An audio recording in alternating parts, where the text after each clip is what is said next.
Bapak Ibu sekalian yang dikasihi oleh Tuhan Yesus Kristus, mari kita melanjutkan seminar Teologi Integratif, sesi kedua dengan topik kebangkitan LGBT dan kebingungan pemimpin gereja. Kepada penyaji, disilahkan. Di bawah tajuk utama kita, yaitu teologi gender dan seksualitas, sorotan khusus pada LGBT, kita membahas tentang kebangkitan LGBT setelah dikali dari kubur, yang dipendam berabad-abad, kemudian digali bukan karena kerinduan akan kerinduan mengenai kebenaran firman Tuhan, tapi karena ada masalah. Jadi banyak orang yang cari Tuhan karena masalah. Nanti cari buka Alkitab baru ada masalah.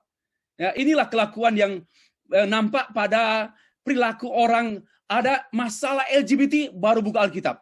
Selama bertahun-tahun nggak ada masalah LGBT, maka Alkitab nggak dibuka, khususnya mengenai topik ini.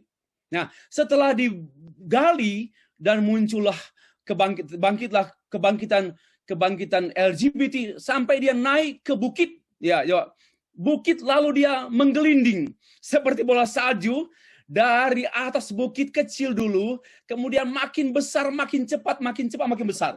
Dan ini tidak akan berhenti menggelinding. Nah, sekarang pada waktu LGBT menggelinding seperti ini, ya, dari bukit gunung dan bola salju itu menggelinding cepat dan membesar, pendeta-pendeta pada bingung, tidak ada kepastian. Maka tema kedua, kebangkitan LGBT dan kebingungan pemimpin gereja. Bapak Ibu yang dikasihi dan mengasihi Tuhan, kebingungan para pendeta dan pemimpin gereja itu pada umumnya tidak sepakat, tidak sepaham, tidak sepakat dengan LGBT. Maka perdebatan terus pun semakin memanas dan terus memanas. Ya, saya harap begini. Saya harap semakin memanas. Saya curiga, jangan-jangan topik ini hanya panas-panas seperti onggol-onggol atau seperti onde-onde. Baru diangkat dari tempat rebusannya, panas. Tunggu 2 menit, apalagi di bawah aircon, tunggu 1 menit, sudah diam lagi. Jangan-jangan ini kelakuan gereja, panas-panas karena baru muncul. Setelah itu dianggap biasa. Dan itulah kenyataannya, Bapak Ibu. Wah, waktu Joe Biden dilantik dan banyak penampilan atau penampakan komentar tampilnya keterbukaan kepada fakta sejumlah tokoh, sejumlah menteri, sejumlah apa yang terlibat yang adalah LGBT. Oh, panas gereja dunia. Oh, panas. Tapi saya tanya, sekarang masih panas enggak? Jangan-jangan sudah terdiam. Ini yang namanya reaksionis jangka pendek. Ini orang yang tidak berpendidikan. Biasanya ini preman. Panas-panas kalau lagi di saat itu. Setelah itu juga lupa. Nah, ini suatu masalah gereja. Ini masalah gereja yang serius. Saya berharap buku saya ini tetap panas sampai selama-lamanya. Ya, seperti buku teologi abu-abu. Panas sejak tahun 2003. Sampai sekarang berusia 17-18 tahun. Buku itu, bukunya masih panas. Tapi isu pluralisme agama, tenggelam kan? Paling kita hanya berusaha dengan terorisme, fundamental groups, seperti itu. Garis keras. Nah, inilah menjadi peringatan bagi gereja, jangan hanya panas-panas pada awalnya. Sedih juga kalau pasangan suami istri hanya panas-panas pada 5 tahun awal pernikahan. Setelah jadi nenek sudah dingin-dingin. Itu tak bagus. Nah, bagaimana hal ini menjadi topik yang hangat terus. Hangat dalam doa terus. Hangat menjadi pokok doa kita. Pokok perhatian kita, pemikiran kita, perjuangan kita, khotbah kita, ceramah kita, tulisan kita. Harus menjadi panas terus. Ya, semua pendeta yang mendukung LGBT meninggalkan kebingungan kepada dunia terlebih kepada mereka yang bergumul dengan LGBT. Kenapa? Karena satu sisi mereka mendukung orientasi seksual sejenis, ketertarikan. Jadi nggak apa-apa. Saudara LGBT yang tertarik dengan sesama perempuan, sesama laki-laki, nggak apa-apa, nggak apa-apa. Itu sah saja, itu normal, itu ciptaan Allah, itu gambar Allah loh. Ini argumentasi mereka yang konyol. Yaitu itu Tuhan menciptakan seperti itu.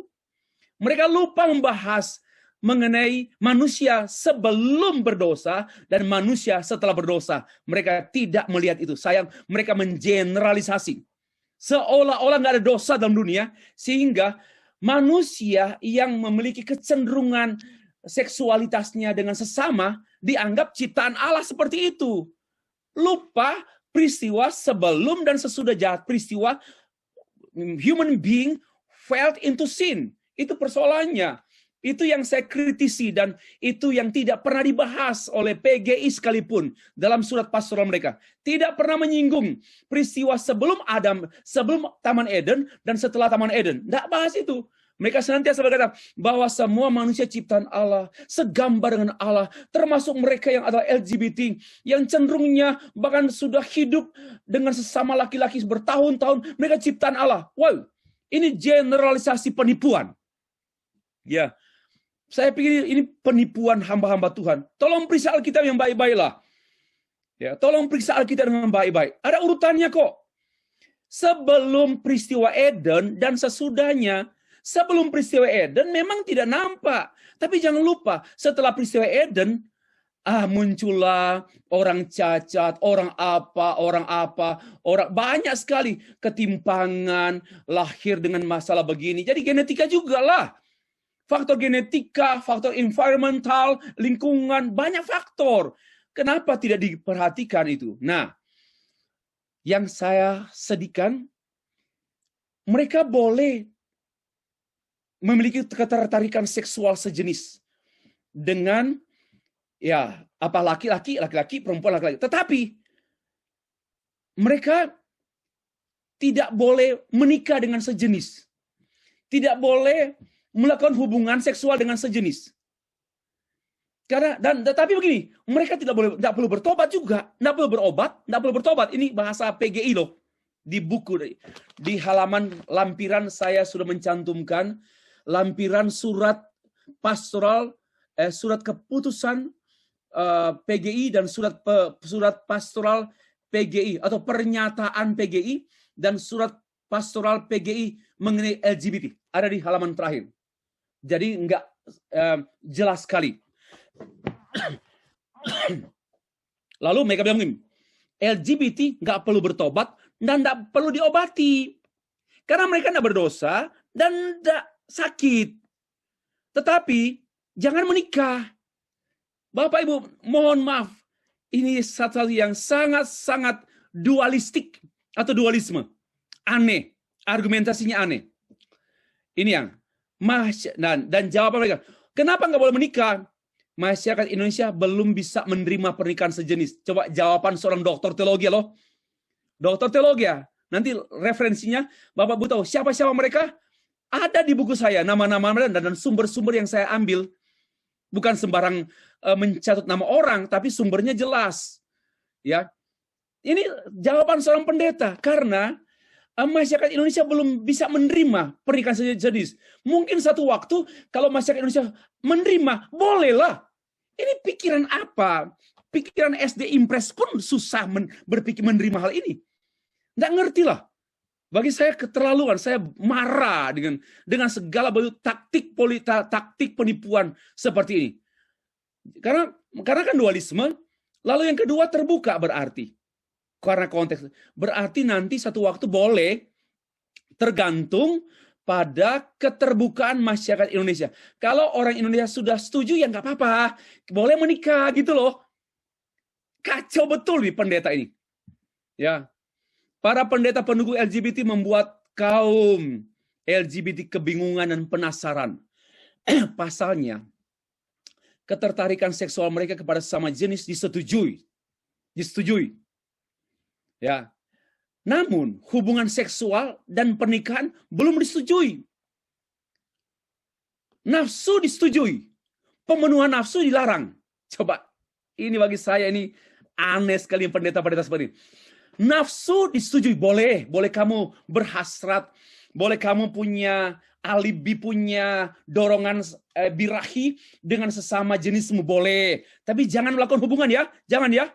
Coba, pendeta berpikir seperti itu. Ketua PGI, dulu dia sekretaris PGI, Gomal Gultom, saya hormati dia, kenal juga. Dia berpendapat orientasi seksual belum tentu muncul dalam perilaku seksual. Ya, karena dia setuju. Dia juga mengatakan bahwa perilaku seksual saya nggak setuju. Misalnya melakukan hubungan seks laki-laki dan laki-laki, perempuan dan perempuan. Nggak tahu dengan cara gimana. Pastilah sudah tahu, semua sudah tahu. Nah, di sini dia mendukung LGBT bukan berarti mendukung pernikahan sejenis. Ini pendapat beliau. Pendapat di atas ini, bagi saya, menyiksa LGBT. Ibarat, ini pendapat saya, ibarat melepas tali dari leher, namun tidak mengeluarkan mereka dari kandang agama dan budaya. Ini pendapat saya. Melepas tali dari leher, tetapi tidak bisa tidak mengeluarkan orang itu dari kandang budaya dan agama. Nggak boleh menikah, nggak boleh melakukan hubungan seksual dengan sesama jenis, tapi tertarik boleh, tertarik. Birahi, hasrat itu boleh. Ya, bagi saya ini sesuatu yang mengikat, menyiksa kaum LGBT. Romo Adi Purwanto, Sekjen KAWI, ini Katolik, mengatakan menghormati LGBT, diterima di gereja, namun tidak boleh berperilaku dan menikah sesama. Ini tetap meninggalkan kebingungan, harusnya ada solusi. Di gereja mereka harus bagaimana? Apakah mereka boleh datang dua-dua laki-laki dan gandengan tangan, duduk sama-sama, lalu pulang ke rumah juga tidur sama-sama? Gereja nggak tahu? Apakah begitu? Harus ada solusi. Bagaimana caranya? Jangan hanya menyetujui boleh sama-sama, tetapi jangan melakukan. Ini kan bagi saya itu bukan solusi. Nah, demikian juga dengan Pak Pendeta Roni Mandang, Ketua PGLII. Mereka pendapatnya bagus. Mereka tetap sesama saudara, tidak boleh dikucilkan. Mereka boleh terbuka, gereja-gereja jangan menutup pintu pada mereka. Datanglah kalau mereka ke gereja, jangan mengusir mereka, sambutlah mereka. Nah, pertanyaannya, setelah menerima mereka di gereja, lalu gereja mau buat apa? Ya, mau diamkan saja. Apa yang gereja harus lakukan? Nah, itu pertanyaan yang akan dijawab pada sesi ke-10. Ya, tentu juga akan terjawab di sesi ke-4, 5, 6 pasti terjawab lah. Nah, para pendukung LGBT menekankan perbedaan orientasi seksual sejenis dan membedakannya dengan perilaku seksual sejenis. Padahal Alkitab tidak membahas keduanya. Tapi karena kepandaian, kemampuan mereka berilmu pengetahuan, mereka mulai mengkelompokkan LGBT dalam 2 kelompok, yaitu LGBT yang adalah orientasi dan LGBT yang adalah perilaku. Ini pendapat, inilah cara mereka. Ya, Alkitab tidak bicara mengenai orientasi dan perilaku. Alkitab hanya bicara mengenai homoseksualitas adalah sesuatu yang tidak berkenan kepada Allah. Allah tidak menghendaki homoseksualitas. Ya.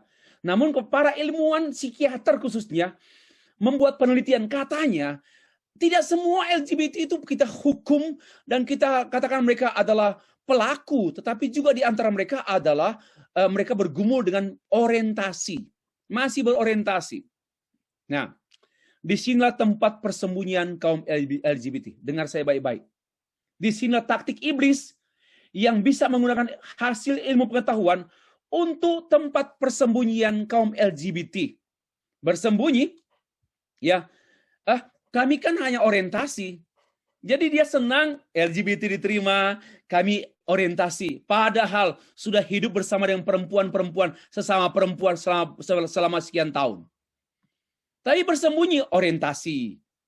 Itulah persoalan yang disisakan oleh pandangan oleh para ahli yang membagi LGBT dalam dua kecenderungan.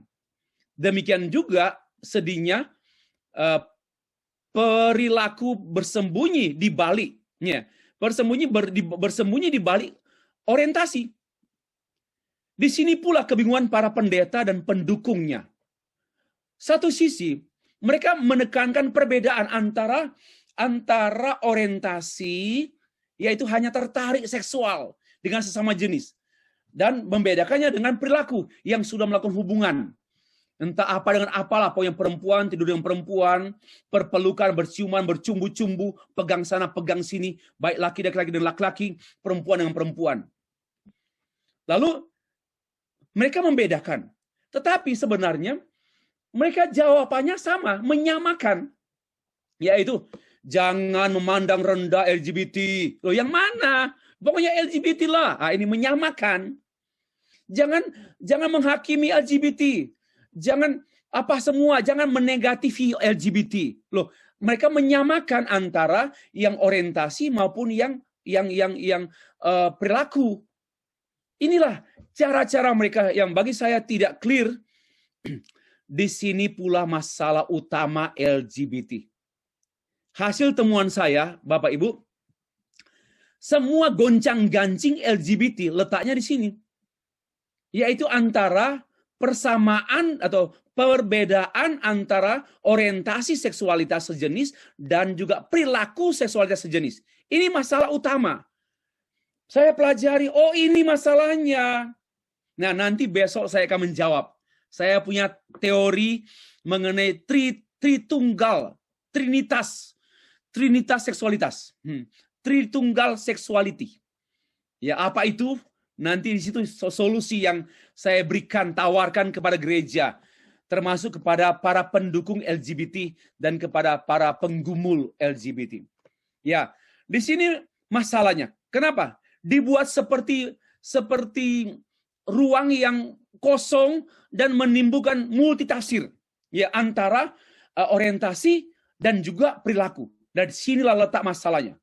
Saya bisa memastikan sampai selama-lamanya the focus problem di masalah orientasi dan perilaku. Disinilah yang dielaborasi oleh para pendukung dengan sejumlah argumentasi. Tidak terkecuali mereka menculik ayat-ayat, diculik dan diperkosa untuk meladeni nafsu. Mereka membela LGBT. Itu persoalan yang saya jumpai. Nah, mengapa pemimpin bingung kan? Boleh, kalian boleh. Tidak apa-apa, tertarik, ada unsur seksualitas tertarik, birahilah, bolehlah. Tetapi jangan menikah ya, jangan kumpul kebo. Bingunglah dan mereka meninggalkan kebingungan. Sekarang pertanyaan, mengapa pemimpin gereja bingung? Mengapa bingung? Nah, perbedaan pandangan pemimpin gereja terhadap LGBT disebabkan karena perbedaan hermeneutika. Contohnya, pendeta Profesor Dr. Emmanuel Gerrit Singgit. Dalam jurnal Leda Lero, ya, sumbernya di sana, silakan ketik, mau bukti silakan ketik. Ya, ambillah Google dan buka, kecuali asal tidak mengganggu laptop atau mengganggu HP Bapak Ibu. Dia menulis satu artikel begini. Mendamaikan kekristenan dengan LGBT. Sebuah upaya hermeneutika Alkitab. Hebat ya. Yang selama ini Agustinus, John Calvin, Martin Luther, tokoh-tokoh gereja abad pertengahan, bahkan gereja mula-mula, sudah mengunci mati, sudah mengunci final. Bahwa we have no any problem dealing with the case of LGBT. Nggak ada lagi masalah berurusan dengan LGBT, dengan homoseksual. Nggak ada lagi masalah. Tetapi profesor ini menawarkan ke gereja Indonesia, ke sekolah-sekolah teologi, bagaimana mendamaikan kekristenan dengan LGBT. Ya, sebuah upaya hermeneutika Alkitab. Jadi, mereka sedang membangun satu hermeneutika baru, new hermeneutics. Begitu pula pimpinan PGI tahun 2016. Dalam pernyataan pastoral PGI tentang LGBT, mempersoalkan hermeneutika tradisional. Bahwa selama ini kita dikungkung, dikepung oleh hermeneutika yang sempit, yang tidak tepat, dan tradisional, maka sudah saatnya kita membuka new hermeneutics, yaitu hermeneutika baru. Melihat Alkitab dengan mata baru, bukan mata biru, mata baru. Bukalah di sini, PGI, BIT, dan seterusnya, tahun 2016. Inilah mengapa pemimpin gereja bingung, karena masing-masing punya hermeneutika. Seenaknya. Jadi kalau 1000 pendeta, 1000 hermeneutika. Kacaulah dunia. Seharusnya GPIB punya hermeneutika. HKBP punya hermeneutika yang diakui oleh gereja. Supaya jangan masing-masing sekehendak pendeta, sesuka hati keilmuan, lalu dia membuat hasil tafsiran yang bertentangan dengan pendapat gereja secara umum. Nah, mari kita lihat mengapa berbeda hermeneutika. Mengapa berbeda secara hermeneutik? Sikap terhadap Alkitab. Patrick Cheng, dosen teologi dan pendeta United Methodist, menulis buku berjudul Radical Love, An Introduction to Queer Theology. Jadi dia menulis, nanti kalau Bapak-Ibu tahu bukunya di mana, ada di buku saya, footnote-nya pun ada. Tapi kan tidak cukup, saya harus mencantumkan sini, tapi di buku saya ada. Jadi ada kasih yang radikal. Satu pengantar kepada teologi queer, atau juga dikaitkan teologi homoseksual, LGBT. Dan saya kaget sekali, pantas dia seperti itu, yang tidak pantas, dia melakukan hal yang tidak pantas.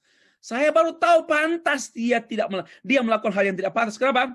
Dia mensintesiskan 4 hal. 1, dia mensintesiskan antara Alkitab, tradisi, pengalaman, akal budi, dan sains, itu disintesiskan sehingga LGBT lahirlah the queer of theology. The queer theology. Teologia homoseksual, teologia LGBT. Pantas. Karena dia sedang melakukan apa yang dilakukan oleh yang direformasi oleh Luther. Yaitu mensejajarkan antara kekuasaan kepausan, perkataan paus, dan Alkitab, tradisi gereja, disintesiskan. Maka tidak heran Alkitab hanya salah satu yang tidak menentukan mutlak. Sedih. Ini air mata gereja. Bagaimana mungkin seorang doktor teologi, dosen teologi, pendeta gereja sedang menafikan Alkitab, sedang menyingkirkan Alkitab. Alkitab hanyalah salah satu dari 4 hal yang patut untuk disintesiskan. Maka gejolak United Methodist, nggak semua Metodis ya, tidak semua Metodis, karena Metodis terbagi-bagi. Ya, United Methodist. Sekarang banyak pendeta, kalau Bapak-Ibu coba buka Google lah. Ya, coba buka United Methodist dan LGBT. United Methodist dan homoseksual. Bapak Ibu, ada seorang doktor, disertasinya saya peroleh tadi malam. Dia menulis tentang sejarah perjuangan perjuangan kelompok LGBT di United Methodist sudah berabad-abad silam. Dan dia mau penelitian doktor PhD dia tentang sejarah perjuangan LGBT di gereja Metodis selama bertahun-tahun. Wow, lalu akhirnya kemudian jebol tembok. Tembok itu jebol. Bukan tidak mungkin. Gereja-gereja saudara dijebol oleh pikiran-pikiran seperti ini. Bukan tidak mungkin. Sekarang kita masih oke, aman. Tapi ini virus lebih cepat mutasinya daripada virus mutasi COVID-19 dari Inggris dan dari Italia. Dan ini virus yang tidak bisa diobati kecuali di vaksin apapun hanya kembali pada Alkitab. Vaksin virus penyesatan itu hanya kembali kepada Alkitab dan khususnya menekankan Injil Allah Itu satu-satunya harta gereja. Injil Allah satu-satunya harta kekayaan gereja. Biar engkau miskin dalam hal apapun, tapi jangan miskin dengan Injil. Sangat menyedihkan engkau kalau engkau miskin dengan Injil. Kaya dengan pelayanan, kaya dengan program, kaya dengan pengetahuan, tapi miskin dengan Injil. Seperti Patrick ini. Bagaimana mungkin Alkitab hanya salah satu dari hal yang sinergis, yang sama, paralel, yang sama. Bagaimana? Wajarlah muncullah pertimbangan sains, akal budi. Ya betul lah. Pengalaman kaum LGBT bergumul dan tradisi akhirnya terbukalah dan hancurlah tembok gereja yang dijaga ketat berabad-abad. Hancur pada awal abad yang ke-21 ini. Dan gereja sangat-sangat menyedihkan. Mengapa berbeda hermeneutika? Sikap terhadap Alkitab, pendukung LGBT menggunakan Alkitab, namun dengan perspektif yang lain dan kelainan. Selama berabad-abad Alkitab sudah dipegang dan diakui seperti itu caranya, dan pada masa kini mereka mulai melihat bagian-bagian Alkitab. Lalu begini, bagian-bagian Alkitab yang nampaknya berseberangan dengan LGBT atau tidak menghendaki LGBT ditafsir ulang. Coba taktik penipu busuk seperti ini. Marah sekali saya dengan orang-orang seperti ini. Yang kayaknya mereka lebih hebat ya daripada teolog-teolog yang berabad-abad. Sudah ada ribuan teolog, ratusan teolog yang sehat. Muncullah teolog seperti kesiangan, menganggap semua selama ini salah dan mereka yang benar. Saya tidak mengatakan bahwa apa yang saya kemukakan sekarang adalah benar. Saya hanya meneruskan apa yang sudah pernah disampaikan oleh para teolog-teolog sebelum ini sampai John Stott dan John Piper dan sebagainya. Saya bukan membuat hal yang baru. Kalau mereka mendengar saya berkata demikian, lalu mereka berkata, itu kan pendapatmu yang baru juga, teori yang baru. No, I'm not talking about the new things. Ya, saya nggak bicara sesuatu yang baru. Ini sudah berukat akar dari Agustinus, dari tokoh-tokoh gereja sebelumnya. Bukan hal yang baru. Persoalannya kamu punya mata baru ini. Ya, ini mereka meneliti Alkitab dengan mata baru. New eyes. Ada lagi satu kajian dari hermeneutika feminisme yang membaca dengan mata biru. Mari kita membaca Alkitab dengan mata perempuan. Selama ini kita membaca Alkitab dengan mata laki-laki sih. Sekarang mari kita membaca Alkitab dengan mata perempuan. Nah, sekarang pula I invite you to read the Bible dengan mata LGBT. Selama ini engkau membaca Alkitab dengan mata heteroseksual. Now you start to read the Bible with the eyes, dengan mata homoseksual. Baru kamu akan kagum kebenaran Allah, kebesaran Allah dalam Alkitab yang mengakui dan menerima homoseksual. Please use your homosexual eyes to read the Bible. Nah, inilah yang berlaku sekarang. Ya, saya sengaja biar tahu akarnya para pendeta-pendeta. Karena ada pertanyaan, mengapa pendeta begitu? Akarnya di sini. Mereka nggak setia lagi pada Alkitab. Dan mereka tidak setia lagi pada teolog-teolog. Sudah ada ratusan teolog yang sehat berabad-abad yang dipakai Tuhan memelihara gereja. Gereja dipelihara oleh para teolog yang cinta Alkitab, yang setia pada Alkitab. Mereka seenaknya merusak di zaman ini. Dirusak oleh para teolog, perusak seperti ini. Dengan apa kayak dengan mata homoseksual, we should read the Bible with the eyes, homosexual eyes, so that we can find what God's want. Apa yang Allah mau untuk dunia, untuk mereka LGBT. Wow, saya sangat marah sekali dengan penipuan-penipuan orang seperti ini.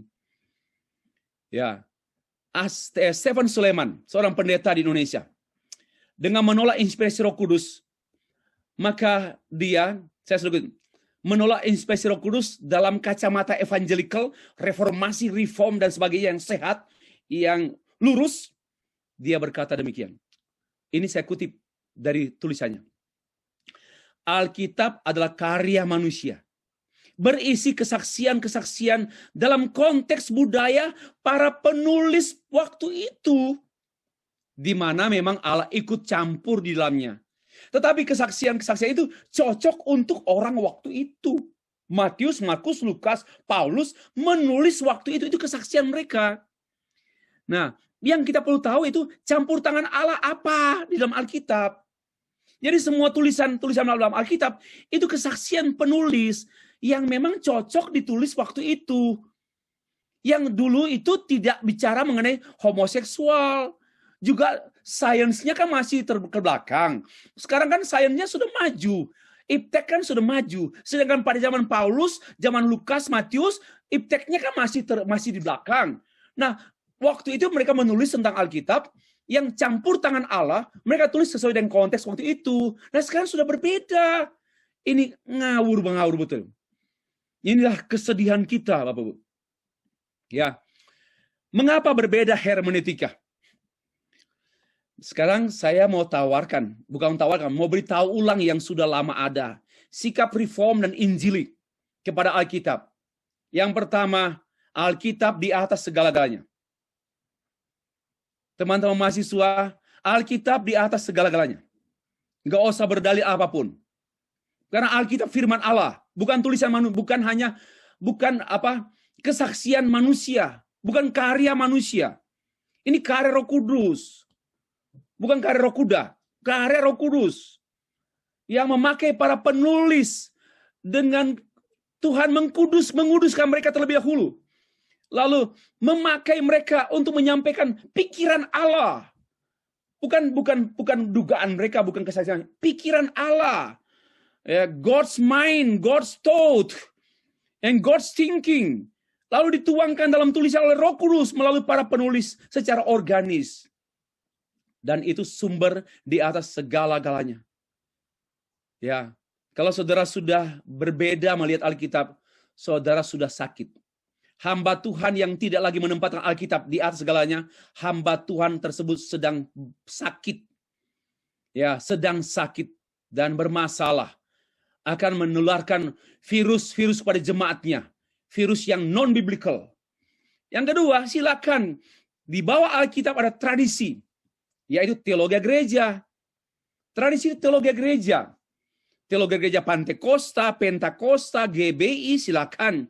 Teologi gereja HKBP, teologi gereja GPM, GPIB, dan sebab itu teologi gereja. Tetapi dia itu di bawahnya Alkitab. Dia itu di bawah Alkitab. Lalu di bawah tradisi ini ada yang namanya suatu proses antara akal budi dan konteks. Misalnya budaya Minahasa. Konteks waktu itu apa? Pernikahan orang Minahasa. Lalu menggunakan akal budi universal, bukan akal budi pinaesaan, akal budi universal. Ya, akal budi itu sifatnya universal. Nggak ada yang namanya otak Ambon, otak Papua, otakmu, nggak ada itu. Otak manusia. Ya, jadi akal budi universal. Nggak ada istilahnya otak Papua, otak Sangir, otak apa, nggak ada otak, nggak ada. Yang ada akal budi yaitu alat yang diberikan Tuhan dan dipakai Tuhan untuk menyusun kebenaran yang dianugerahkan baik melalui sains, alam ini sains, maupun melalui Alkitab yang namanya teologi. Ini perlu diperhatikan, ini dipegang seumur hidup. Lalu kemudian pengalaman. Inilah sebenarnya satu sikap yang sehat dalam berteologi. Tetapi yang tadi Patrick, sikap yang tidak sehat. Bagi saya dia sudah tidak berteologi. Bapak Ibu. Nah, lebih jauh lagi. Worldview, ada apa sampai hermeneutika menghasilkan pikiran yang rusak dan merusak Alkitab. Ada apa? Ada bibliologi yang tidak, ada pandangan tentang Alkitab yang namanya bibliologi yang tidak biblical, yang tidak Kristiani. Di balik itu ada apa? Ada worldview. Ya. Ada worldview. Sorry.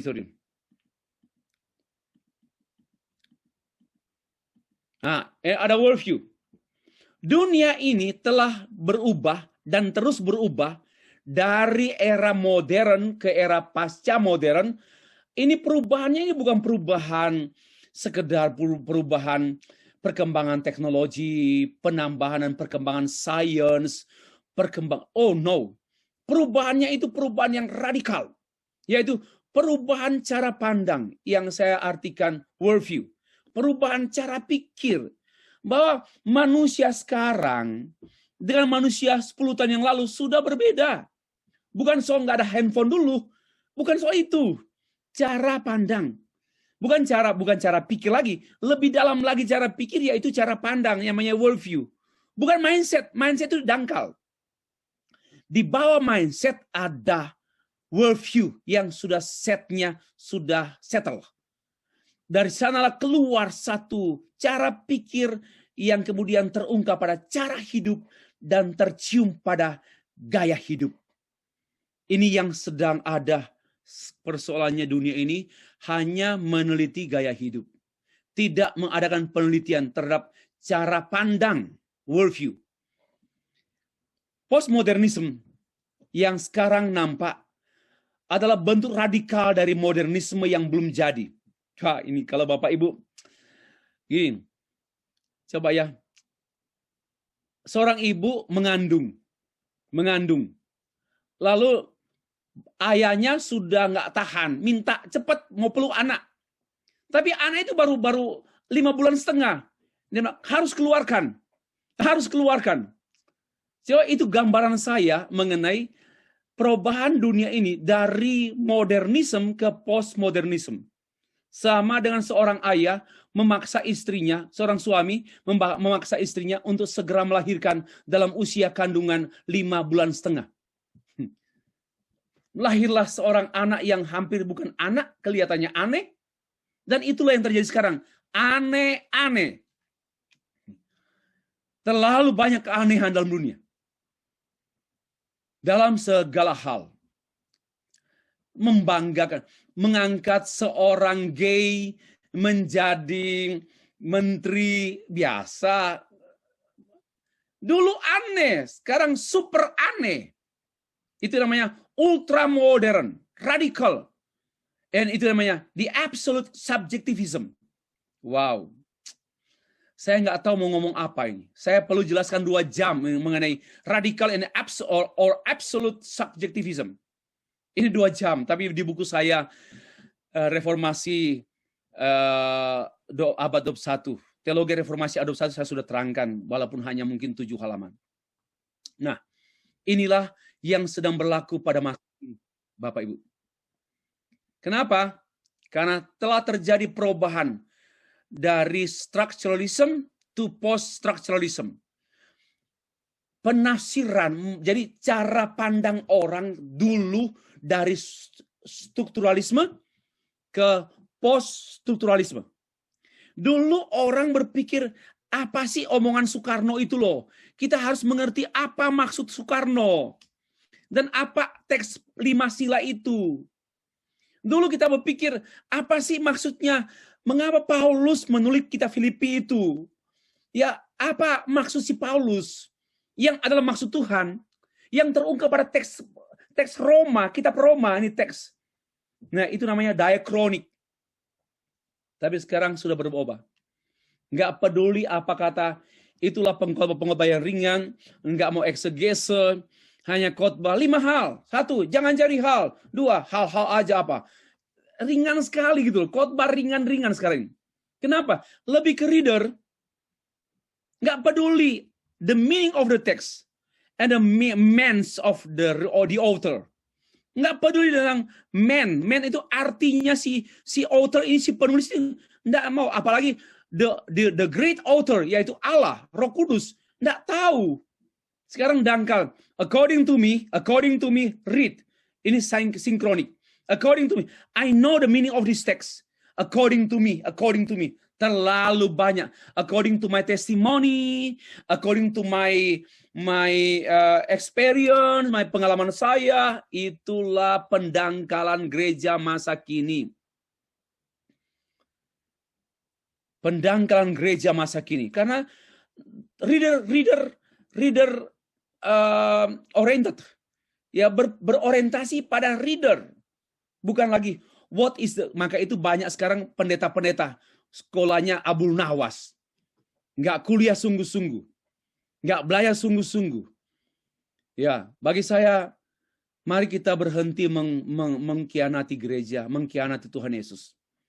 Mari kita kembali mempelajari Alkitab dengan serius. Ya, eksegesis sungguh-sungguh, hermeneutika sungguh-sungguh, tafsirkan sungguh-sungguh. Lihat juga dalam bingkai teologi gereja yang sudah ada. Jangan seenaknya menghasilkan tulisan-tulisan yang tidak diakui secara am oleh gereja. Itu namanya heresi. Mari kita kembali ke sini. Yaitu pertama langkah, we read the Bible text and we find the meaning of the text. And more than that, we try to know what the author meant. Apa penulis maksudkan? Ya. And behind the author meant, we know what God's want, what God's will is. Itu loh. Nggak seenaknya baca di atas permukaan tanpa tafsiran. Betul-betul itu keponakan setan. Ya, betul-betul bagi saya marah dengan hamba Tuhan main-main. Apalagi khotbah sehari 5 kali, 6 kali. Oh, berganti-ganti teks tapi dangkal bukan main. Nggak bertanggung jawab. Saya nggak ngerti lah seperti apa orang-orang seperti itu. Dan di antaranya, mari kita membaca dengan post-structuralism mind, pikiran, yaitu according to the reader. This is according to the reader. Yaitu kalau readernya LGBT, ya reader LGBT, ya mendukung LGBT. Kalau readernya pendukung LGBT, maka hasilnya ya LGBT. Itulah sekarang. Ya. Kebenaran tergantung pada pembaca. Kebenaran tergantung kepada keperluan. Apa perlumu? Kamu mau perlu apa? Ya. Kebenaran akan menyesuaikan dengan keperluanmu. Dan itulah pendeta-pendeta yang berkhotbah sesuai dengan keperluan jemaat. Itu penipuan tingkat tinggi. Bagi saya, musuh terbesar, tadi ada pertanyaannya, Pak Rio ini bagus sekali pertanyaan. Apa musuh terbesar LGBT? Bagi saya, musuh terbesar itu pendeta pemberita Injil yang tidak Injil. Yang sembarang ngomong, sesuka hati ngomong, hanya mau menyenangkan telinga pendengar supaya diundang terus. Itulah bagi saya musuh kita. Bukan setan lagi. Setan itu sudah mundur kayaknya. Karena para pendeta lebih hebat kesetanan daripada setan. Karena setan itu masih tulus menipu. Tapi pendeta itu penipu bukan main, yaitu bersembunyi di balik human right. Ya, mengotak-atik Alkitab yang sudah baku selama ini di kebenarannya hal yang baru, new meaning karena new hermeneutics. Bagaimanalah. Lalu juga kebenaran dibaca dengan cara baru. Kebenaran milik bersama, bukan milik kamu saja. Harus milik bersama, bukan hanya miliknya heteroseksual, harus milik homoseksual juga. Nah, ini yang terjadi. Mengapa LGBT bebas hambatan? Ini ada di buku saya. Kalau memperhatikan dari hermeneutika, kemudian juga dari bibliologinya, dan juga worldview-nya, cara pandangnya, lalu terjadi perubahan peralihan, titik perhatian dari diachronik ke sinkronik. Akhirnya berbarengan dengan itu, kebiasaan gereja berabad-abad. Satu, ya, saya sudah singgung tadi, atau saya sudah kemukakan sedikit tadi. Dulu waktu muncul kontrasepsi, apakah kita boleh mencegah kelahiran anak? Atau kita harus tunggu datang bulan, jadi melakukan hubungan seksual itu, tunggu datang bulan dulu. Atau kita harus pakai suntikan, atau pil. Itu menjadi perdebatan, seingat saya itu menjadi perdebatan tahun 80-an. Ya, saya masih di kampus sekolah S1 itu. Wah, saya dengar sibuk sekali kita berdebat tentang kontrasepsi apapun. Jangan, itu membunuh. Karena sebelum terjadi pertemuan sel telur dan sel mani itu sudah terjadi pembunuhan. Perdebatan. Sekarang terdiam.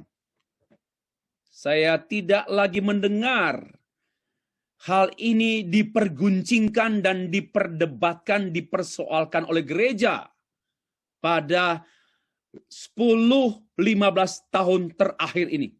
Kalau ada kecil-kecil. Tapi dulu heboh. Kenapa terdiam? Gereja kalah dan mengalah. Ya, karena gereja melemah. Kenapa gereja melemah? Karena gereja kehilangan kehilangan senjata. Dulu, perceraian mutlak, tidak boleh bercerai. Itu suara pemberitaan gereja berabad-abad, jangan bercerai. Kalau ada pandangan-pandangan yang menyetujui dengan sejumlah alasan, ya ada alasan ini bolehlah, alasan ini bolehlah. Kalau memang istrinya sudah sakit jiwa, bolehlah.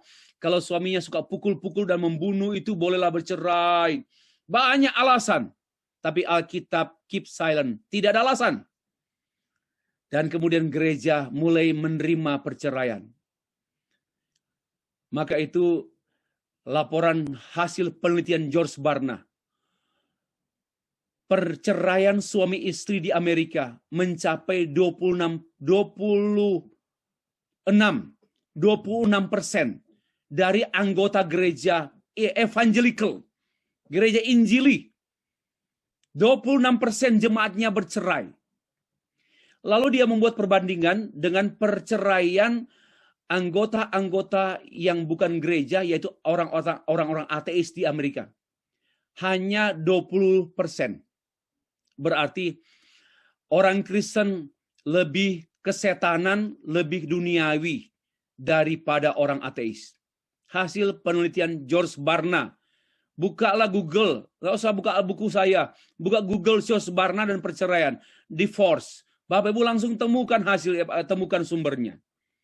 Dan gereja sudah kompromi. Dan yang ketiga, perkembangan teknologi reproduksi. Wow. Dulu, guncang-gancing mengenai bayi tabung, mengenai ini, mengenai DNA dan sebagainya. Setelah itu juga diam. Gereja loh, Bapak Ibu. Panas-panas tai ayam. Kenapa begitu? Dulu heboh. Habis itu diam juga. Saya pikir bagaimana gerejanya panas-panas. Kalau ada isu baru panas. Ada isu panas. Tapi habis itu diam juga. Jangan-jangan setelah hari kelima ini, Bapak Ibu juga diam. Saya tidak akan diam. Minimal buku saya akan bersuara selama-lamanya. Maka itu tulis buku, Bapak Ibu. Kalau kita sudah capek bicara, buku nggak akan pernah berhenti bicara. Jangan diam. Dan karena gereja diam, muncullah LGBT. Gereja rame. Ini gereja lagi rame. Saya yakin gereja ini membahas tentang LGBT. Mungkin pada bulan Juni juga mungkin diam lagi.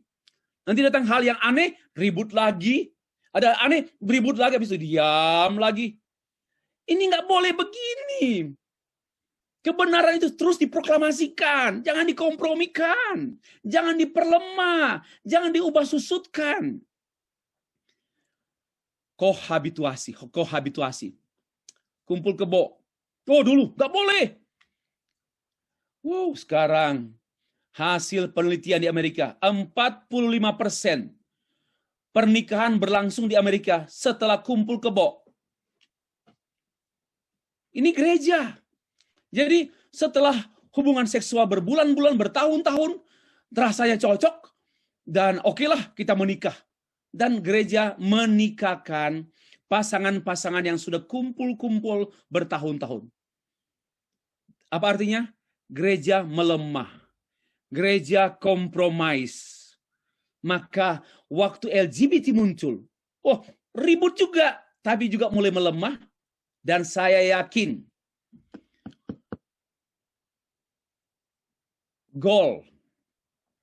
akan ada pernikahan sejenis di Indonesia. Sekarang sudah ada, tapi sembunyi-sembunyi di Bali. Kalau di Filipina sudah banyak. Ya, di gereja Katolik di Filipina sudah berapa case. Saya waktu berapa kali di sana dan tahu gereja itu di mana, saya tahu. Ya, di Metro Manila. Ya, juga Hibit, lupa sudah nama itu. Kabiti. Tahu saya. Nah, dan di Indonesia sudah ada di Bali.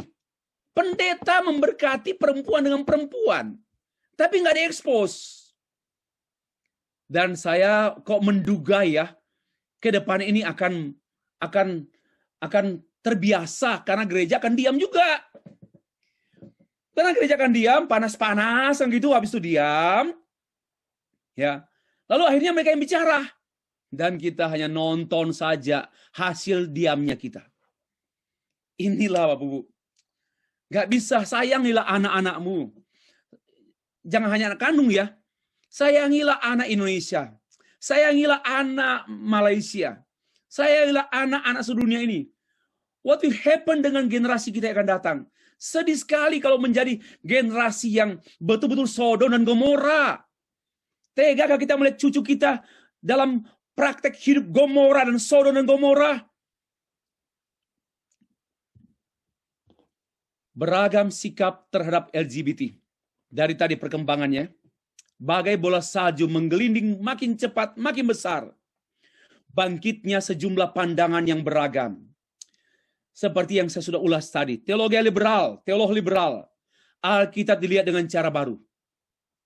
Revisionis, yaitu merevisi hasil dan sistem penafsiran klasik tentang Alkitab yang memandang LGBT dengan cara klasik. Perlu direvisi. Salah, itu klasik itu. Harus relevan. Maka perlu revisi. Teologi gereja perlu direvisi. Teologi gereja dulu belum mampu memahami LGBT secara kompleks, secara lengkap. Karena keterbatasan science and technology. But today, kemampuan science and technology sudah membukakan tentang keajaiban LGBT yang mestinya diterima oleh gereja. So, harus revisionistik. Harus revisi. Itulah yang kedua. Lalu pandangan neo-tradisionalis yang berpandangan bahwa LGBT itu adalah dosa. Tapi orientasi tidak. Saya setuju sebagian dan saya terangkan. Tapi mengabsolutkan hal ini, I'm not with. Saya tidak ada bersama dengan ini. Pandangan ini. Neo-tradisionalis. Inilah teolog-teolog Injili kadang-kadang mau diterima oleh orang luas, oleh khalayak luas, oleh gereja secara luas, oleh teolog-teolog yang humanis biar diterima, maka dia mulai melunturkan dan akhirnya mengabsolutkan neo-tradisionalisme. Saya nggak sepaham. Lalu pandangan tradisional. Saya juga nggak sepaham bahwa baik perilaku maupun orientasi itu dosa semua. Ya, ada anak mahasiswa saya dulu yang mengkritik saya dalam hal ini, tapi saya pahamlah. Dia belum baca semua buku saya. Dan dia belum mengerti apa yang saya masukkan dengan penjelasan saya berikut ini. Ya, after this, I'm going to show you mengenai gambaran saya tentang orientasi dan tentang perilaku. Ya, dia bilang, Pak Stevi, jangan kompromi, Pak. Berarti dia di sini. Semua hal, termasuk bayi atau anak kecil yang masih suka dengan sesama perempuan, dianggap berdosa. Memang dosa warisan itu ada, tapi nggak dosanya dengan LGBT. Itu namanya terlalu absolut. Bagi saya nggak setuju poin 4 ini. Nah, poin 5 lah, Stefri. Yaitu integratif. Seperti seminar kita ini. Perilaku LGBT itu dosa. Itu nggak bisa diganggu gugat. Itu dosa. Yaitu Sodom dan Gomora. Tapi orientasi tidak. Dia berdosa kalau dia dibuahi. Ya, saya berbeda dengan Agustinus. Agustinus di nomor 4. Agustinus nomor 4. Mari kita perhatikan. Integratif. Teologi bersumber dari sumber primer, yaitu Alkitab, penyataan khusus, dan ilmu pengetahuan adalah sumber sekunder. Ya, ini yang perlu dijaga. Ini yang perlu kita jaga. Jangan dibalik. Tapi pendukung LGBT membaliknya. Sekunder jadi primer dan primer jadi sekunder. Maka tidak ada ini pendapat saya, tidak ada pertentangan antara teologi dan ilmu pengetahuan. Tidak ada. Ya, tidak ada. Ini pendapat saya, tidak ada pertentangan antara ilmu pengetahuan dan teologi. Enggak ada. Kalau ada, ilmu yang menentang teologi. Itu yang ada. Kalau ada, ilmu yang menentang. Tapi sebenarnya, teologi nggak perlu menentang ilmu. Karena ilmunya terbatas. Untuk apa yang tak terbatas? Untuk apa bersumberkan hal yang tak terbatas, mau menentang yang terbatas? Sama dengan seorang pemuda berumur 25 tahun, berotot, lalu ajak berkelahi anak 11 tahun. Itu tidak logis ya. Ayo anak 11 tahun, anak 9 tahun diajak berkelahi oleh pemuda umur 26 tahun yang juga baru selesai pulang dari fitness center. Itu tidak masuk akal. Tidak benar. Nah, kita tidak perlu berantem dengan sains. Ya, andai kata mereka menentang kita sudah paham lah. Mereka punya titik berangkatnya berbeda. Metodenya berbeda. Ya, kalau ada, tapi bagi saya, seorang ilmuwan Kristen tidak akan mungkin menentang Alkitab. Oke. Perilaku LGBT adalah dosa. Orientasi LGBT bisa menjadi dosa, tapi tidak dosa. Bisa menjadi dosa. Lihat gambar. Nah ini gambar saya. Dan memang sebenarnya ini ada juga hasil sains. Saya memakai sains, bukan membuang sains. Saya pencinta sains, tapi saya penyembah Alkitab. Dengar baik-baik. Saya pencinta sains, tapi saya penyembah Alkitab. Beda ya. Nah, tolong perhatikan. Orientasi seksual oleh para ahli mengukurnya dengan skala. Mereka mengukurnya mungkin skala 1, 2, 3, 4, 5 atau 6 dan seterusnya. Kalau saya mengukurnya dengan skala 1, 25, 50, 75, 100 karena menyangkut 100%. Nah, saya begini. Kalau ada orang yang berorientasi seksual sejenis, misalnya dia perempuan kok agak tertarik secara seksual ya dengan sesama perempuan, dia boleh sampai di sini, masih di sini. 1, kurang. Belum disebut dosa. Nah, yang tradisional memutlakkan dosa. Enggak realistis juga lah. Belum baca buku saya itu. Atau belum dengar penjelasan ini. Kalau masih di bawah ini, pertama dia lahir sebagai seorang anak perempuan. Lalu umur 1, 2, 3 tahun belum nampak. Umur 5 tahun. Dia kok sudah mulai, dia kok laki. Tapi suka main-mainan perempuan, boneka gitu loh. Dosakah? Lalu kemudian dia mulai tertarik dengan sesama. Umur 7 tahun, dia mulai tertarik dengan sesama laki-laki. Ya, dia nggak mau main dengan perempuan. Saya nggak tahu hasrat seksualnya seperti apa. Ya, karena seksual itu jangan sesempit alat kelamin. Seksual itu jiwa juga. Termasuk pikiran juga. Jadi dia mulai berpikir gitu loh. Ini bukan menyangkut alat kelamin. Kalau menyangkut alat kelamin, ya tradisional. Semuanya dosa semua. Ini pendapat saya. Jadi orientasi seksual itu bisa seperti tahapannya kurang. Waktu gejolaknya mulai tumbuh, dia mulai tertekan secara jiwa ini. Ini tertekan dia. Dia bilang, saya kan laki-laki. Kenapa kok saya nggak ada gairah untuk apa sesama dengan lawan jenis ya? Kok dengan sejenis? Nah ini dia mulai tertekan. Dan kalau dia dilayani dan pendeta jemaat bilang, nggak apa-apa, itu rahmat Allah, nggak apa-apa, itu ciptaan Tuhan bagi dirimu, tahu? Setan sudah mulai masuk, benih pendeta ini membawa benih setan. Dia mulai sakit, 50%. Wow, dia tinggal cari, dia mulai, dia bergumul mulai aneh-aneh dan jelas untuk ke lawan jenis sudah hampir nggak ada peluang. Dan 75% sudah temptation-nya tinggal tunggu waktu. Ini mulai aneh. Ini mulai aneh. Akhirnya do sin. Nah, ini pendapat saya tentang integratif. Tentu juga merujuk pada sains. Karena para psikiater pun membuat penelitian seperti ini. Hanya mereka tidak menjelaskan kurang, tertekan. Ini stay free nih. Kurang, tertekan, sakit, aneh, dosa. Kalau para psikiatri nggak membahas ini. Hanya melihat kemungkinan makin intens. Nah, di sini ada pertanyaan Bapak Ibu tadi. Bagaimana menolong? Oh, pertolongannya jangka panjang Bapak Ibu. Pertolongannya jangka panjang. Bukan doa dalam nama Yesus sembuh. Amin. LGBT sembuh bebas. Itu omong kosong. Ya, jangan pura-pura, jangan main-main dengan nama Tuhan. Tuhan mau kita menjadi sahabat Dia seumur hidup. Tuhan mau kita menjadi pendeta jemaat yang memperhatikan jemaat bukan hanya hari Minggu, tapi sepanjang kehidupan warga jemaat. Itulah pastoral. Ya, itulah pastoral. Kepedulian. Lalu makanan apa yang kita mau suguhi kepada mereka?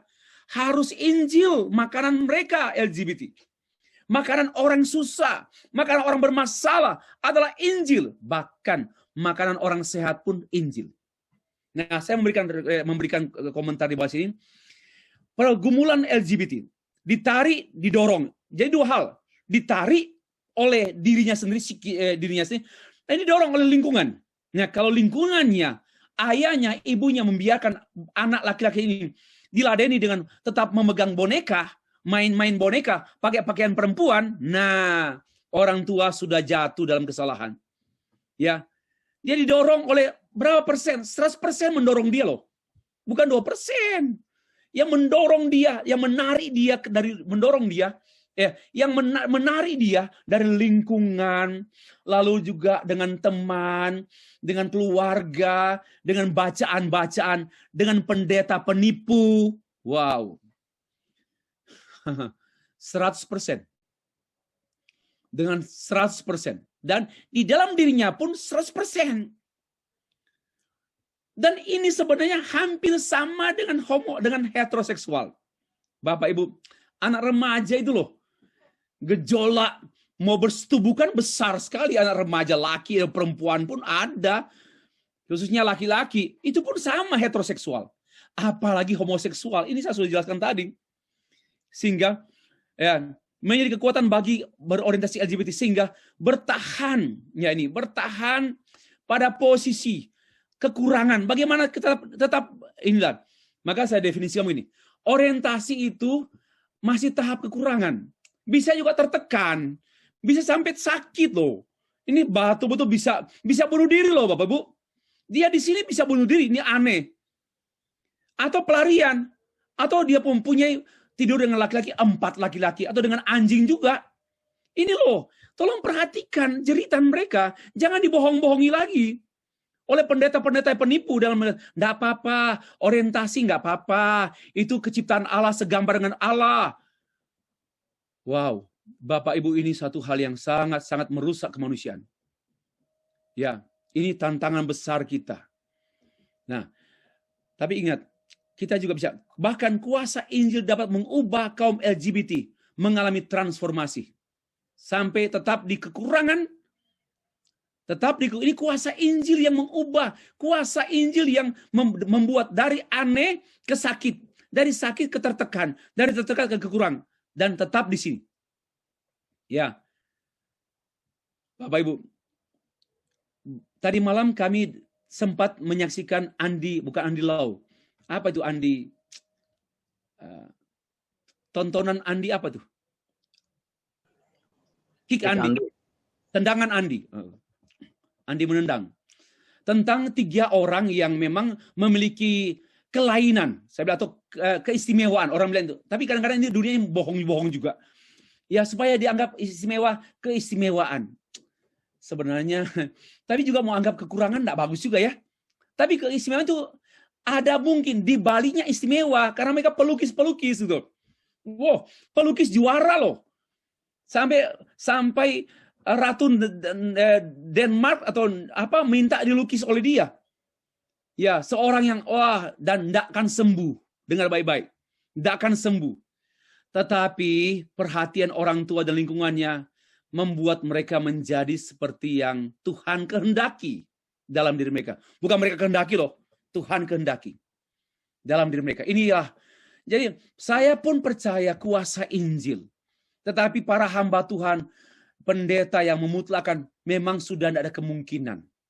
Ya. Oke. Sudah mau menuju ke akhir. Nah, begini. Fokus masalah ini klarifikasi ya. Tapi saya sudah jelaskan tadi. Pendapat para pendukung LGBT menyimpang perilaku seksual kaum heteroseksual dan homoseksual dianggap sama. Kalau saya berbeda. Ya, tolong ya. Jawaban saya begini. Ini jawaban saya. Jadi inilah argumentasi para pendeta doktor teologi yang bagian atas. Kan juga sama, homoseksual menyimpang. Tapi juga heteroseksual kan menyimpang. Oh, beda. Ya, beda. Jangan nipu, Om jangan nipu. Pendeta jangan nipu. Beda. Karena heteroseksual bisa menyimpang pada pemberontakan terhadap lembaga pernikahan. Sudah punya istri, masih dengan laki-laki lain. Itu pemberontakan pada lembaga pernikahan.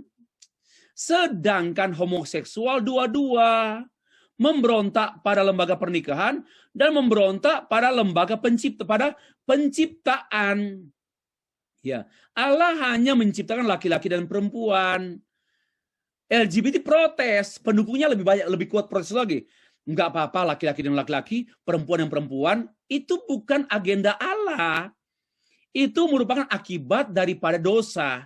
Sehingga ada kekurangan. Ya, saya enggak bilang kelainan ya, tapi anggap kekurangan lah. LGBT itu kekurangan. Ya, tapi bisa berubah menjadi sakit kalau dia meladeni hal itu. Jadi pandangan teolog-teolog yang menjadi pendukung LGBT, saya pikir harus membaca kalimat saya yang kedua ini. Berbeda. Penyimpangan heteroseksual dan homoseksual totally berbeda. Kalau heteroseksual itu karena sengaja melakukan dosa karena mengingkari perjanjian pernikahan atau melakukan hubungan seksual sebelum nikah. Itu dosa heteroseksual. Tetapi dosa homoseksual itu status, itu keadaan, bukan doing, bukan lagi action doing, melakukan kohabitasi atau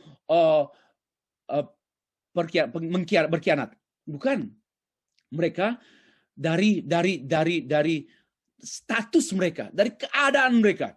Lalu juga selain memberontak kepada lembaga pernikahan yang Allah dirikan laki-laki dan perempuan, ya, lembaga pernikahan itu laki-laki dan perempuan, bukan perempuan dan perempuan. Maka itu tolong kita di sini yang 100 lebih orang jangan mengatakan pernikahan suami istri, pernikahan atau suami istri laki-laki homoseksual, nggak ada. Perkumpulan. Kalau mereka mau halus, perkumpulan yang kumpul kebo lah, kebo, ya, seperti itu. Jangan bilang pernikahan. Kita kita yang akan membuat generasi selanjutnya akan makin kompromi. Ingat, dengan gereja berkompromi, ya, dengan mencegah kehamilan bagaimana, kompromi. Dulu marah-marah, sekarang enggak juga, dan sebagainya. Ini juga jangan dikompromi. Mereka tidak pernah disebut pernikahan. Dan bukan pasangan suami istri, tapi hanya pasangan yang tidak pasang. Pasangan yang tidak cocok. Tidak ada istilah yang saya besok nanti. Ada istilah saya besok yang tidak sepadan. Nah, disinilah. Nggak sepadan. Laki-laki dengan perempuan sepadan, tapi berdasarkan cinta dan kehendak Tuhan, bukan kehendak mertua. Kehendak Tuhan dan cinta. Nanti bulan Agustus kita bahas tentang teologi seksualitas suami istri. Nah, ini yang sepadan. Bagaimana perempuan yang perempuan sepadan? Ya, bagaimana laki-laki dan laki-laki sepadan? Sebadan boleh, tapi nggak sepadan. Jelas ya? Oke. ada bahan saya yang hilang tersini. Saya menutup ya bahan saya, presentasi saya ini dengan pernyataan kebangkitan. Karena kan digali dari kubur. Lihat alurnya, digali dari kubur. Kemudian dibangkitkan. Dan yang paling aneh, yang bangkitkan adalah pendeta-pendeta. Pendeta-pendeta membangkitkan dari kubur, menggali, kemudian lalu naik tinggi. Yang selama ini homoseksual itu malu loh, minder loh. Mereka itu menderita, nggak pede. Lalu mereka bergerilya malam hari di pinggir jalan, itu bergerilya, nggak berani tampil. Tapi waktu mereka dibangkitkan oleh para pendeta-pendeta ini, yang penipu-penipu ini, lalu mereka naik ke bukit gunung, ke puncak gunung, cari gunung es. Lalu mereka kan kepanasan toh, selama ini bersembunyi di bawah tanah, kepanasan. Mereka kemudian menggulingkan diri mereka menjadi seperti bola-bola es yang makin besar, makin cepat. Dan itu terjadi sekarang dan akan datang besok. So, we must be serious sebagai hamba Tuhan. Cinta Alkitab, junjung tinggi Injil Yesus Kristus, dan sayang mereka dengan sesungguhnya. Jangan sayang mereka dengan kepalsuan demi menyenangkan mereka. Nah, Bapak Ibu, itu poin yang pertama, kesimpulan yang kalimat penutup yang pertama. Yang kedua, mari kita memperhatikan bahwa kebangkitan LGBT dari hasil galian kuburan, pendeta nggak siap. Mereka sendiri yang menggali kuburan itu. Lalu menjunjung tinggi human right sampai mereka naik ke bukit itu. Mereka nggak siap. Banyak pertanyaan yang mereka dualisme. Nggak boleh.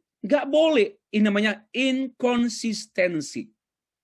Nggak boleh kamu itu LGBT yang adalah orientasi LGBT, nggak apa-apa. Itu ciptaan Allah, segambar dengan Allah. Tapi jangan berlanjut. Siapa yang tahan berlanjut? Siapa yang bertahan tanpa Tuhan Yesus? Ini masalah serius daripada manusia dan diantaranya kaum LGBT. Dan ini hanya dapat diselesaikan oleh Injil Yesus Kristus. Ini masalah fundamental yang membuat menjadi masalah serius dunia. Dan ini hanya diselesaikan oleh Injil Yesus Kristus yang adalah kekuatan Allah. Tidak ada kekuatan apapun yang dapat mengubah seorang LGBT dari berdosa, kemudian agak mundur menjadi orang aneh-aneh, kemudian mundur lagi, ini mundurnya mundur kemajuan ya, kemudian menjadi sakit, tinggal sakit, seperti sakau, kalau orang narkoba, sakau, sakit, kemudian menjadi tertekan karena tidak biasa ya gitu, akhirnya dianggap menjadi kurang. Hanya Injil yang dapat menolong kaum LGBT, saudara-saudara saya, hanya Injil. Dan para pendeta, hanya Injillah senjata saudara untuk menolong dunia ini dari kekacauan. Hanya Injil, setialah pada Injil yang biblikal. Bukan Injil Maria, Injil Thomas, Injil Mercedes, Injil apa saja, Injil Toyota, Injil apa sebagainya.